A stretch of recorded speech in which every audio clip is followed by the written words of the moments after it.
الله من الشيطان الرجيم بسم الله الرحمن الرحيم رب اشرح لي صدري ويسر لي أمري واحلل عقدة من لساني يفقهوا قولي رب يسر ولا تعسر وتمم بالخير آمين يا رب العالمين۔ آج ہم حدیث پڑھیں گے، حدیث نمبر 34 انشاءاللہ عزوجل۔ 35 پیچھے سے منسلک ہوتی ہے، اس لیے دونوں کو ایک ساتھ دیکھیں گے۔ یہ دونوں احادیث ہیں قرآن کو یاد رکھنے کے حوالے سے۔ عن ابی موسیٰ عن النبی صلی اللہ علیہ وسلم قال تعاہدوا القرآن، قرآن کو کیا کرو؟ بار بار پڑھتے رہو۔ فوالذی نفسی بیدہ، مجھے اس ذات کی قسم جس کے ہاتھ میں میری جان ہے، لہو اشد تفصیا من الابل فی عقولها، کہ یہ جو قرآن ہے یہ اونٹ کا اپنی رسی توڑوا کر بھاگ جانے سے زیادہ تیزی سے نکل جاتا ہے۔ اللہ اکبر۔ تو کیا کرنے کا کہا گیا ہے؟ یعنی اگر قرآن کو دہرائیں گے نہیں تو جو یاد کیا ہے نا وہ بھی بھول جائے گا۔ اسی لیے قرآن کی قرات کو لازم کر کے اپنے اس عہد کی ہمیں کیا کرنا ہے؟ تجدید کرتے رہنا ہے۔ اگلی حدیث بھی پہلے پڑھ لیتے ہیں۔ عن عبد اللہ قال قال النبی صلی اللہ علیہ وسلم بئس ما لأحدهم ان یقول، کہ کسی کا یہ کہنا کتنا برا ہے کہ کیا نسیت آیت کیت و کیت، کہ میں فلاں فلاں آیت بھول گیا ہوں۔ بل نسیا، اللہ کیا فرماتے ہیں آپ صلی اللہ علیہ وسلم، بلکہ وہ تو بھلا دیا گیا۔ وَاسْتَذْكِرُوا الْقُرْآنَ فَإِنَّهُ أَشَدُّ تَفَصِّيًا مِّن صُدُورِ الرِّجَالِ مِنَ النَّعَمِ، کیونکہ کیا کہا جا رہا ہے؟ تم قرآن پڑھتے رہا کرو، کیونکہ یہ قرآن انسانوں کے دلوں سے نکل جانے میں اونٹ کے بھاگ جانے سے بھی بڑھ کر ہے۔ یعنی کوئی بھی شخص یہ نہ کہے کہ میں فلاں فلاں آیت بھول گیا ہوں، بلکہ وہ تو بھلا دیا گیا ہے۔ اللہ اکبر۔ تو قرآن کو کیا کہا جا رہا ہے؟ ہمیں بار بار پڑھتے رہنا ہے۔ اب دیکھیں اونٹ کے ساتھ تشبیہ دی گئی ہے، کیوں؟ کیونکہ جو دوسرے گھریلو جانور ہوتے ہیں نا ان کی نسبت اونٹ زیادہ جلدی بھاگ جاتا ہے، اور بھاگنے کے بعد اسے پکڑنا بہت مشکل ہوتا ہے۔ اسی لیے قرات اور قیام کے ذریعے قرآن کی حفاظت کرنی چاہیے۔ اب اس مثال سے ہمیں کیا پتہ چلتا ہے؟ کہ قرآن کو یاد رکھنا ایک بہت عظیم نعمت ہے، لیکن اسے برقرار رکھنے کے لیے کیا کرنا پڑے گا؟ آپ کو مسلسل محنت ضروری ہے۔ قرآن بھول جانا دیکھیں انسان کی کمزوری ہے، اس لیے اس کی حفاظت کا بہترین طریقہ کیا ہے؟ روزانہ تلاوت، اس کی دہرائی۔ اور یاد رکھیں کہ صرف الفاظ یاد رکھنا کافی نہیں ہے، بلکہ قرآن کے معنی پر غور، اس کے مطابق عمل اور دوسروں کو سکھانا بھی اسے دل میں راسخ کرتا ہے، پھر پختہ ہوتا ہے، جڑیں پکڑتا ہے یہ۔ آپ دیکھیں آج بہت سارے لوگ ہیں کیا کرتے ہیں، کوئی بھی اسپیشل کسی کورس میں اگر انہوں نے ایڈمیشن لیا ہے اس دوران قرآن پڑھتے ہیں، یا رمضان میں لوگ قرآن پڑھتے ہیں، لیکن اس کے بعد پھر تلاوت چھوڑ دیتے ہیں، جس کی وجہ سے وہ یاد کیا ہوا قرآن بھی بھول جاتا ہے۔ اسی طرح دیکھیں نا، ہم دنیاوی تعلیم جیسے دنیاوی تعلیم ہم حاصل کرتے ہیں، جیسے ایک بچہ 9th اسٹینڈرڈ میں ہے، اس کے بعد وہ فرسٹ ایئر میں چلا جاتا ہے، سیکنڈ ایئر میں چلا جاتا ہے، تو وہ 9th اسٹینڈرڈ کی بکس دوبارہ نہیں پڑھتا، صحیح؟ تو اسی لیے آپ اگر وہ first year, second year, third year, fourth year میں چلا گیا، آپ اس کو 9th اسٹینڈرڈ کی وہ والا کوشچن پوچھیں گی تو وہ آپ کو لفظ پر لفظ نہیں سنا سکے گا، کیونکہ اس کی ریپیٹیشن نہیں ہوئی ہے۔ یہ تو دنیاوی علم ہے، ٹھیک ہے؟ اور قرآن تو سبحان اللہ، قرآن تو ایسا علم ہے کہ اگر آپ اس کی دہرائی نہیں کریں گے تو یہ اس سے بھی تیزی سے بھاگ جائے گا۔ تو دیکھیں ہم دنیاوی تعلیم کے لیے وقت نکالتے ہیں، موبائل کے لیے وقت نکالتے ہیں، سوشل میڈیا کے لیے وقت نکالتے ہیں، اور بھی دیگر مصروفیات کے لیے ہم وقت نکال لیتے ہیں، مگر روزانہ قرآن کی تلاوت چند منٹ نہیں کر پاتے ہم۔ تو یہ حدیث ہمیں کیا یاد دلاتی ہے کہ اگر ہم چاہتے ہیں کہ قرآن ہمارے دل میں زندہ رہے تو ہمیں روزانہ اس کے ساتھ تعلق قائم رکھنا ہوگا، چاہے تھوڑی ہی تلاوت کیوں نہ ہو۔ موسیٰ بن عقبہ کہتے ہیں کہ جب صاحب قرآن قیام کرے گا اور رات دن اس کی قرات کرے گا تو اسے یاد رکھے گا، اور جب قیام اور قرات نہیں کرے گا تو اسے بھول جائے گا۔ تو ایک بہترین مشورہ ہم سب کے لیے یہی ہے کہ دیکھیں آپ کو جتنا بھی قرآن یاد ہے نا، اسے نا آپ مختلف نمازوں میں بانٹ لیجئے۔ اس طرح اگر آپ کہیں اٹکیں گے نا یا بھولیں گے تو آپ اسے دیکھ کے پکا کر سکیں گے بعد میں کہ کہاں سے میں بھول رہی ہوں، ٹھیک ہے؟ لیکن اگر اسے روٹین میں نہیں رکھیں گے نا تو وہ پھر بھول جائے گا۔ فار ایگزامپل اگر آپ کو 30واں پارہ یاد ہے تو عشاء کی نماز میں آپ بانٹ لیں، پہلی رکعت میں سورہ نبا پڑھوں گی، دوسرا میں سورہ نازیات پڑھوں گی یا کوئی چھوٹی سورہ لے لیں، ٹھیک ہے، پھر آگے سورہ بسا، سورہ تکویر، سورہ الانفطار اگلی رکعت میں یا اگلی نماز میں. تو اس طرح سے کیا ہوگا کہ کچھ ہی دنوں میں آپ کا پارہ مکمل ہو جائے گا. میں بھی آپ کو ہفتہ لگ جائے، اس سے زیادہ وقت نہیں لگے گا، پھر سے دوبارہ شروع کر لیں، ٹھیک ہے. اور اگر آپ کو کوئی پیج یاد ہے بیچ میں سے، جیسے سورہ آل عمران کی کچھ آیات آپ کو آخری 10 آیات کی فضیلت آتی ہے، وہ آپ نے یاد کی ہیں، سورہ بقرہ کی پہلی اور آخری اس طرح سے آیات کچھ یاد ہیں، سورہ کہف کی یاد ہیں، سورہ یاسین کی اور سورہ مومنون کی. تو اگر آپ کو کوئی اسپیشل اس طرح سے آیات آپ نے یاد کی ہوئی ہیں، ٹھیک ہے، تو ان کا بھی اسکیجول خود ہی بنا لیں کہ میں فلاں نماز میں یہ والی رکعت میں یہ والی آیات پڑھوں گی. تو اس سے کیا ہوگا کہ جب آپ کی روٹین بن جائے گی نا، آپ ایک روٹین سیٹ کر لیں اپنے لیے، تو پھر آپ بھولیں گے نہیں، ٹھیک ہے. اگر یہ چیزیں آرگنائز نہیں ہوں گی نا تو پھر کیا ہوگا، کام خراب ہو جائے گا. کوئی بھی چیز آپ دیکھیں، جب وہ پراپرلی آرگنائز نہیں ہوتی ہے، اس کو ایک اسکیجول کے تحت نہیں کیا جاتا ہے، تو وہ چیزیں خراب ہو جاتی ہیں، وہ چیزیں پایہ تکمیل تک نہیں پہنچ پاتی ہیں. ایون کہ آپ دیکھیں، اگر ہمارے پاس ٹائم ہے، ہماری باڈی ابھی طاقتور ہے، ہمارے اندر اللہ تعالیٰ نے ایبلٹیز کچھ دی ہوئی ہیں، اگر ہم ان کو پراپرلی آرگنائز کر کے یوز نہیں کریں گے تو پھر یہ ویسٹ ہو جائے گی. صحیح. تو حفظ قرآن، اگر آپ کو یہ عظیم نعمت حاصل ہو گئی ہے تو اس کی حفاظت اور اسے سنبھالنا ہمارے لیے بہت امپورٹنٹ ہے. اگر کوئی بچوں سے بعد میں نہیں پڑھتا ہے تو وہ اپنے استادوں کی، اپنے والدین کی، سب کی محنت برباد کرتا ہے. اور دیکھیں قرآن سینے سے فوراً نکل جاتا ہے، ٹھیک ہے. تو اس لیے ہمارے لیے لیسن کیا ہے کہ قرآن کی تلاوت اور اس کی دہرائی کا معمول بنائیں، حفظ کیا ہوا قرآن باقاعدگی سے کسی کو سنا دیں، صحیح، اور قرآن کے معنی اور تفسیر بھی پڑھیں. یہ نہیں ہے کہ بس آپ نے اس کی تلاوت پہ ہی فوکس رکھنا ہے. اگر آپ تفسیر پڑھیں گے تو آپ کا ریلیشن اس کے ساتھ اور زیادہ اسٹرانگ ہو جائے گا. اور قرآن پہ عمل کرنا ہے ہم نے، تاکہ وہ دل میں کیا پکڑے، مضبوطی پکڑے، اور اپنے گھر والوں، اپنے بچوں کو بھی قرآن کے ساتھ جوڑیں، تاکہ پورا گھر جو ہے نا وہ قرآن والا بن جائے. تو جب وہ پورا گھر قرآن والا بن جائے گا تو آپ کے لیے پھر اس سے پیچھے ہٹنا آسان نہیں ہوگا. کیونکہ ایک بچے کو آپ دیکھ رہے ہوں گے قرآن پڑھتے ہوئے تو آپ بھی پڑھیں گے، آپ کو کوئی بچہ دیکھ رہا ہوگا وہ بھی قرآن پڑھے گا. تو اس طرح سے گھر میں قرآن پڑھنے کا ایک رواج ہو جائے گا، جیسے گھر میں اور طرح کا رواج ہوتا ہے نا، اسی طرح سے.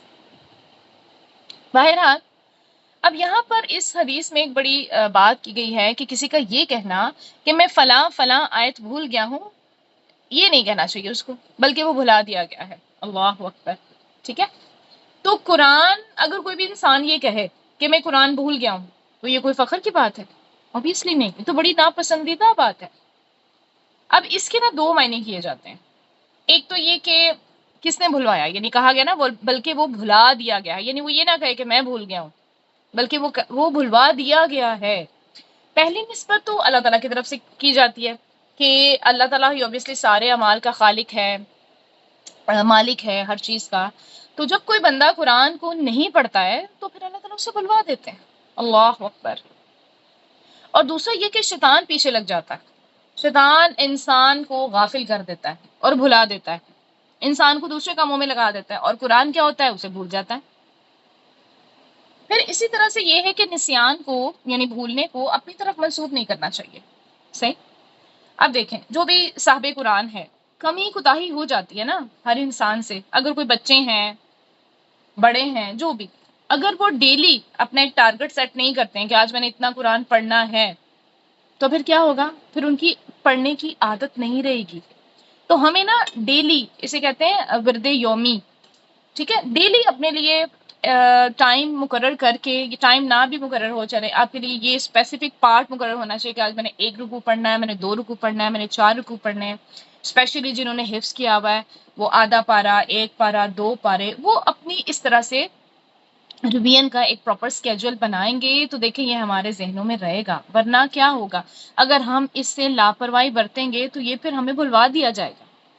صحیح.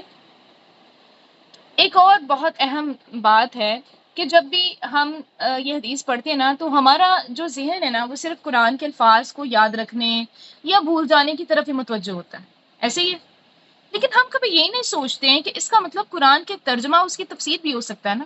دیکھیں، اگر آپ آج کوئی کورس کر رہی ہیں قرآن کا، ٹھیک ہے، اس میں آپ تفسیر بھی پڑھ رہی ہیں، ترجمہ بھی یاد کر رہی ہیں، آپ نے یاد کر لیا الحمدللہ، آپ نے اس کو بعد میں چھوڑ دیا، ختم ہو گیا، مکمل ہو گیا، اس کے بعد آپ نے قرآن کی ٹرانسلیشن کو یا اس کو ریوائز نہیں کیا، اس کی تفسیر پہ دھیان نہیں دیا دوبارہ، تو کیا ہوگا؟ جب آپ کچھ عرصے بعد دوبارہ قرآن پکڑیں گے تو آپ کو ایسا لگے گا جیسے آپ کو تو ٹرانسلیشن آتی نہیں ہے، صحیح، آپ کو دوبارہ سے محنت کرنی پڑے گی۔ اور اگر ہم اس کو اس طریقے سے سمجھ کے ڈیلی روٹین سے نہیں پڑھتے ہیں تو کیا ہوتا ہے؟ آپ صرف تلاوت ہی کیے جائیں تو آپ کے اندر وہ اثر نہیں رہے گا۔ جب آپ کسی بھی کورس کے ساتھ کمٹ تھے، آپ پراپرلی اس کی تفسیر سن رہے تھے، اس کو پراپرلی نوٹس لے رہے تھے، اس پہ یعنی غور و فکر کر رہے تھے، تو آپ کے عمل میں چینجنگ آتی ہے۔ لیکن اگر آپ اس کو چھوڑ دیتے ہیں، یا تو بالکل ہی نہیں پڑھتے ہیں، یا پھر صرف تلاوت پہ بعد میں فوکس رکھتے ہیں، تو پھر آپ کا عمل بھی کچا ہو جاتا ہے، آپ کے عمل میں وہ چیز نہیں رہتی ہے۔ تو قرآن جو ہے نا وہ پراپر ہمیں ہر چیز سکھاتا ہے۔ ہمیں صرف تلاوت کا اجر نہیں چاہیے، یہ تو چاہیے ہی چاہیے، لیکن صرف یہ نہیں چاہیے، ہمیں اس کے ترجمے کو بھی پڑھنا ہے۔ دیکھیں، ترجمے کو پڑھیں گے اگر ہم، کیونکہ ہماری لینگویج نہیں ہے یہ، تو کیا ہوگا؟ ہمیں ڈیلی ریمائنڈرز ملتے رہیں گے، ہم اپنی اصلاح کر سکیں گے، ہمیں پتہ چلتا رہے گا ہمارا اخلاق اچھا ہو رہا ہے، برا ہو رہا ہے، ہمیں کتنا امپروو اور کرنا ہے۔ ڈیلی اگر آپ کو ریمائنڈر مل رہا ہے، کوئی ایسی آیت پڑھتے ہیں جس میں صبر کی بات آ جاتی ہے، جس میں دوسروں کو معاف کرنے کی بات آ جاتی ہے، تو پھر کیا کریں گے؟ آپ سارا دن اس ایکٹیویٹی کو دہرانے کی کوشش کریں گے، آپ کوشش کریں گے کہ جو میں نے پڑھا ایٹ لیسٹ آج تو میں اس پہ ضرور عمل کروں، ٹھیک ہے۔ لیکن اگر آپ 2 سال اس قرآن کو ہاتھ ہی نہیں لگاتے ہیں اس حساب سے، تو پھر آپ کے ڈیلی جو معاملات ہیں وہ خراب ہو چکے ہوتے ہیں تب تک۔ آپ کے اندر ایک عجیب قسم کی سخت مزاجی پیدا ہو جاتی ہے، دین سے دوری پیدا ہو جاتی ہے، ایک عجیب سی تلخی آ جاتی ہے آپ کے لہجے میں، وہ نرمی والا معاملہ نکل چکا ہوتا ہے، وہ حکمت و دانائی والا معاملہ نکل چکا ہوتا ہے۔ تو قرآن صرف لفظی یاد نہیں کرنا، اور مطلب یہ نہیں کہا گیا کہ بس لفظی قرآن اگر کسی کو یاد ہے تو وہ بھول جائے تو نہیں بھولنا، نہیں، اس کے ترجمے کو بھی نہیں بھولنا، ہمیں اس کی تفسیر کو بھی نہیں بھولنا ہے۔ اور اس کے لیے obviously کیا ہے؟ ہمیں ریپیٹڈلی پڑھنا پڑے گا۔ جو یوم وردی آپ نے اپنے لیے مقرر کیا ہوا ہے اس میں ان دونوں چیزوں کو ایڈ کریں۔ اگر آپ کے پاس بیٹھ کے پڑھنے کا ٹائم نہیں ہوتا ہے تو آپ کسی بھی اسکالر کی تفسیر پلے کر دیں، صحیح، آپ ساتھ ساتھ اپنا کام کرتے جائیں، ساتھ ساتھ تفسیر سنتے جائیں، اس سے بھی بہت آپ کو افیکٹ پڑے گا، اور آپ کا جو علم ہے وہ تازہ ہوتا رہے گا، اور عمل میں بھی بہتری آئے گی انشاءاللہ۔ تو قرآن کو بھولنے کی دیکھیں 2 بڑی وجوہات ہیں۔ ایک تو مزاج اور فطرت کا تقاضا ہوتا ہے، صحیح، انسان بھول جاتا ہے۔ دوسرا قرآن سے نا روح گردانی، اس کی پرواہ نہ کرنا، یہ 2 ریزنز ہیں۔ تو یہ جو فطری نسیان ہے نا، انشاءاللہ عز و جل اس پہ تو پکڑ نہیں ہوگی، اللہ سے اچھا گمان ہے ہمیں۔ جیسے بڑھاپے کی وجہ سے چیزیں بھول جاتے ہیں نا لوگ، اور انسان صرف قرآن نہیں بھولتا ہے، اپنے بچوں کے نام بھی بھول جاتا ہے۔ تو اس کا مطلب یہ نہیں ہے کہ اس کو قیامت کے دن اجر نہیں ملے گا، انشاءاللہ جتنا بھی اس نے یاد کیا جب تک وہ ہوش و حواس میں تھا، اس کی حفاظت کرتا رہا تو اس کو اجر ضرور ملے گا۔ یہ تو ایک فطری نسیان جس میں انسان کا اپنا کوئی عمل دخل نہیں ہے۔ ایون کہ آپ صلی اللہ علیہ وسلم سے بھی ہوا تھا، آپ صلی اللہ علیہ وسلم نے لوگوں کو نماز پڑھائی تو آپ ایک آیت بھول گئے، پھر جب آپ نے سلام پھیرا تو ابی بن کعب نے آپ کو وہ آیت یاد دلائی، تو آپ نے فرمایا کہ تم نے مجھے نماز کے دوران کیوں نہیں یاد دلایا؟ تو اسی طرح آپ صلی اللہ علیہ وسلم نے ایک قاری کو قرآن کی قرات کرتے ہوئے سنا تو فرمایا کہ اللہ فلاں آدمی پر رحم فرمایا، اس نے مجھے وہ آیت یاد دلائی جو مجھے بھلا دی گئی تھی۔ تو یہ دیکھیں نا، یہ ایک فطری بھولنا ہوتا ہے۔ انسان کا ذہن جو ہے نا وہ ضروری نہیں ہوتا ہے کہ اس کی مرضی کے مطابق کام کرے۔ اب اگر آپ دل میں سوچ رہے ہیں کہ میں نے قرآن یاد کر لیا مجھے نہ بھولے، تو ایسا نہیں ہو سکتا کہ آپ کو نہیں بھولے گا۔ جیسے جیسے انسان کی عمر بڑھتی ہے، اس کی زندگی میں کچھ ایسی پریشانیاں آتی ہیں، اس کو کوئی ایسی بیماری لاحق ہو جاتی ہے جس سے اس کا حافظہ کمزور ہو جاتا ہے، تو یہ چیزیں نیچرل ہیں۔ لیکن جو دوسری بات ہے نا وہ خطرے کی گھنٹی ہے ہم سب کے لیے، کہ روح گردانی کرتے ہوئے، اس کی پرواہ نہ کرتے ہوئے اس پہ بھول جانا، وہ صحیح نہیں ہے۔ اور یہ اس وقت ہوتا ہے جب انسان شیطان کے پھندے میں پھنس جاتا ہے، ٹھیک ہے نا۔ لیکن یاد کیا کرنا ہے ہم نے؟ شیطان کی چال کمزور ہے، لیکن اللہ، سبحان اللہ، اللہ کا ساتھ اگر ہمیں مل جائے تو پھر ہمیں پھر ہمیں شیطان اپنے پھندے میں نہیں پھنسا سکتا۔ تو اس لیے جو شخص قرآن کو پکڑ لے نا، یاد کرنا شروع کر دے، تو اسے کیا کرنا چاہیے کہ اسے دہراتا رہے۔ دہرانے سے بھولا ہوا سبق انسان کو یاد آ جاتا ہے۔